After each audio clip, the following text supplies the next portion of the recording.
On a une question dans le chat, c'est le Bux qui revient sur le fait qu'on disait tout à l'heure que vous avez donc manifesté hier soir à Ixelles et qui demande si finalement en manifestant vous envoyez finalement un message à vous-même puisque c'est vous qui avez la compétence, en tout cas le pouvoir de potentiellement faire bouger les choses par rapport aux violences sexuelles. Mais donc, est-ce que vous manifestez contre vous-même hier soir? Oui, bien sûr, non, je rigole. Comme je l'ai expliqué tout à l'heure, pour moi c'est important d'être sur le terrain et d'écouter.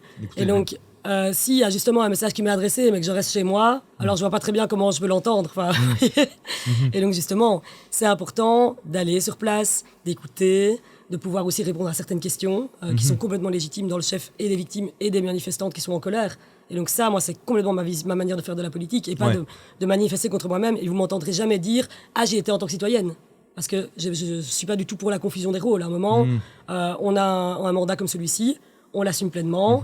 On ne commence pas à embrouiller les citoyens et les citoyennes sur « Ah non, ici, je suis dans un cadre privé ». Non, moi, j'assume complètement le fait que ce n'est pas quelque chose de dissociable. Mais par contre, être sur place, être sur le terrain, quand des personnes s'expriment sur des sujets qui sont ceux sur lesquels je travaille, ça me paraît fondamental. Et l'inverse devrait m'être reproché si je restais chez moi et que je n'étais pas là.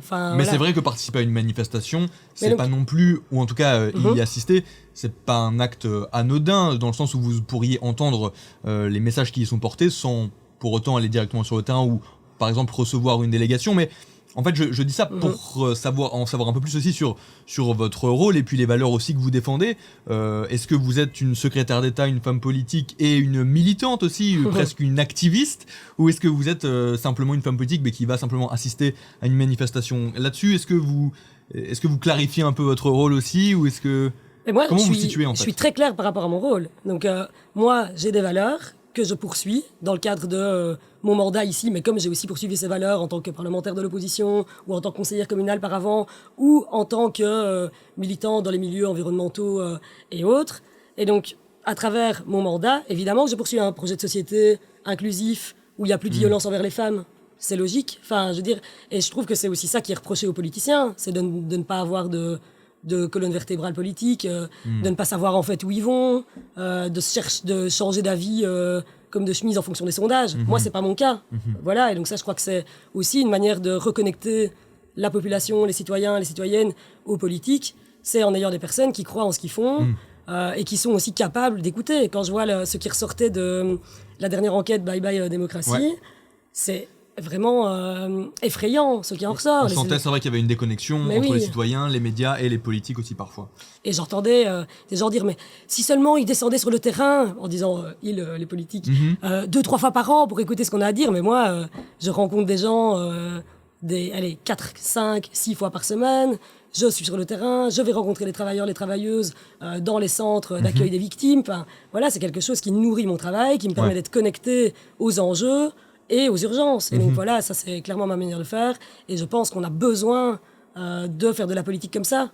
Parce que sinon, on est dans un système dans lequel les citoyens n'ont plus confiance. Voilà. On a une autre question dans le chat de Giroche97 qui vous demande qu'est-ce que vous pensez de la venue de la police hier soir pour protéger les 2 bars du cimetière d'Ixelles. Est-ce que ça ne serait pas un mauvais message qui serait envoyé?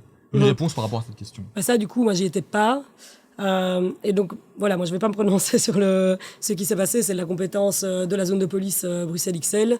Voilà, moi, je comprends la colère, en tout cas, des manifestantes qui ont envie d'envoyer un message au bar en question. Voilà, mais...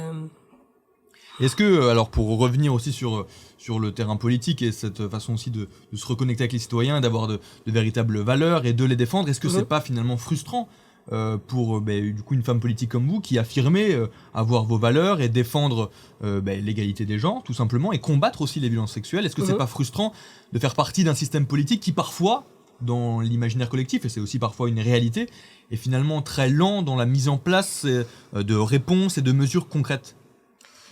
On a le système, en effet, il faut faire avec le système tel qu'il fonctionne.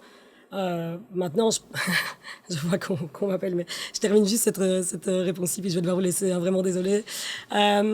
Mais voilà, moi, je pense qu'ici, on est dans un vrai momentum pour avancer sur les questions d'égalité, de lutte contre les violences sexuelles, de lutte contre les violences de genre. Et donc, ici, moi, en tout cas, je mettrai tout en œuvre. Et peut-être que ça prendra du temps, et parfois c'est frustrant.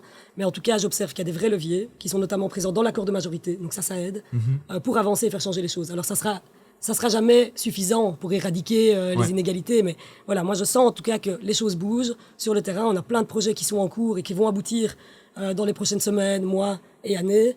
Et ça, je me dis, c'est rien de perdu en tout cas.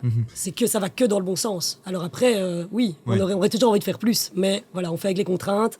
Et on essaye de pouvoir les dépasser quand c'est possible. Il y a peut-être une toute petite dernière chose que je voulais aborder, si vous nous l'accordez. C'était simplement, je voulais venir aussi sur le rôle en tant que femme politique aussi. Est-ce que parfois vous avez subi des freins, des barrières dans le fait de mettre en place certaines choses parce que vous étiez une femme politique ou pas? Et avant de me tourner vers vous, j'aimerais savoir avec Clément si on en sait un peu plus aussi par rapport à ça, par rapport aux femmes politiques et parfois les discriminations qu'elles peuvent subir ou pas, parce qu'on a parfois l'imaginaire aussi d'un pouvoir qui doit être dominateur, très viril, etc. Est-ce qu'on en sait plus par rapport à ça aussi?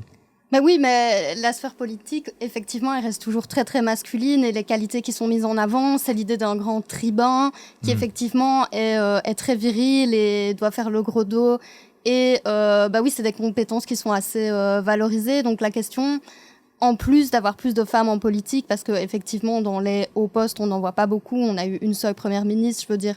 Au niveau des régions, on n'a pas encore eu de ministre-présidente de région, or que c'est fondamental puisque les régions ont de plus en plus de pouvoir en Belgique. Et c'est l'idée aussi de créer une façon d'exercer le pouvoir qui soit plus inclusive. Et effectivement, le sexisme en politique est toujours extrêmement présent. Enfin, on l'a vu rien que la semaine passée, un député NVA qui a mentionné une jeune blonde, je pense, qui lui faisait une remarque. Donc, on sent que qu'il y a toujours du travail, même si on a l'impression que tout avance. C'est pas nécessairement. Vous l'avez subi, vous, ou pas? Je pense que oui, c'est présent. Hein. Je veux dire, même dans le traitement médiatique, souvent on va mentionner mon âge, préciser que je suis jeune, alors que j'ai quand même 3 ans plus que Samy Madi, par exemple. Et donc c'est un truc qui je trouve assez. Et alors que lui, on ne mentionnerait pas son âge. On ne le mentionne quasiment jamais. Ou bien quand on n'est pas d'accord. Ou quand certains vont dire que c'est de la naïveté, tu vois. Non, c'est pas de la naïveté, on n'est juste pas d'accord. Je veux dire, je trouve que c'est toujours assez amusant. Enfin, je veux dire, j'essaie plutôt d'en rire, mais voilà, on sent quand même que c'est un frein et une tentative de décrédibiliser, délégitimer aussi les projets que je peux mettre en place. Donc on voit qu'il reste du travail. Or, les sujets sur lesquels je dois travailler sont des sujets, comme on le voit pour le moment, qui sont sérieux, qui nécessitent de la rigueur. Toutes mes politiques sont toujours appuyées sur des chiffres, sur des faits. Et donc, ça, c'est vraiment ma façon de travailler. Et donc, certains essayent parfois de détourner un peu le regard vers d'autres caractéristiques, quoi. Voilà, donc ça, il reste du boulot. Merci d'avoir regardé cette vidéo jusqu'au bout. C'était un extrait de La Base, votre émission d'actu en direct tous les vendredis sur la chaîne Twitch de LN24+. N'hésitez pas à liker cette vidéo et à vous abonner à notre chaîne YouTube pour ne rater aucun contenu. Vous pouvez aussi nous dire en commentaire les sujets que vous voudriez qu'on aborde dans nos prochains lives. À vendredi dans La Base.